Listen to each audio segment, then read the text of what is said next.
आपण काय करतो, काल शिकवलेला अर्थ विषयामध्ये करत नाही, बरोबर आहे की? याचा अर्थ असा आहे की अभ्यास करत असताना गोडीनं ती कोणती गोष्ट आपण करतो ती आपल्या लक्षात राहते.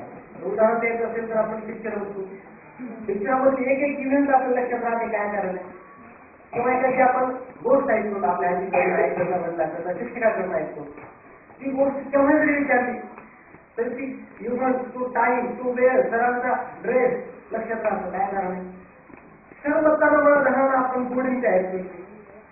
तेच सर गोष्ट सांगत आहे तर तेच सर एखाद्या दिवशी शिकवत आहे, एखाद्या घरात शिकवत आहे, घरात ते लक्षात राहत नाही, गोष्ट मात्र राहते. कारण आवडीनं ती गोष्ट ऐकल्यामुळं सर्व काही त्याच्यातले इव्हेंट, त्याच्यातले पात्र, त्याच्यातले सर्व काही मजकूर लक्षात राहतं, घरा मात्र राहत नाही. याचं कारण असं आहे त्या पद्धतीनं गोडीनं आपण ते घेतलं, फक्त परीक्षेपुरतं म्हणून ते आपण घेतो. हीच आपली कुठतरी गफलतूरची चूक होती. म्हणून सांगायचं तात्पर्य एवढंच आहे, कोणतंही काम आपल्या जीवनातील, मग ते शिक्षणाचं असेल, समाज कार्याचं असेल किंवा आणखी कोणतं असेल, गोडीनं करा. त्याच्यामध्ये सर्व काही तुमचं मन झोपून द्या, शेवटपर्यंत त्याचा तुम्हाला फळ मिळेल आणि त्याचा फायदा होईल. हेच आंबेडकरांनी केलं. त्यांनी हेच तत्व विचारलेलं होतं. मग ते तिन्ही फिल्डमध्ये ते असताना आपण महापुरुष करून घेतो. सामाजिक कार्य असेल त्यामध्ये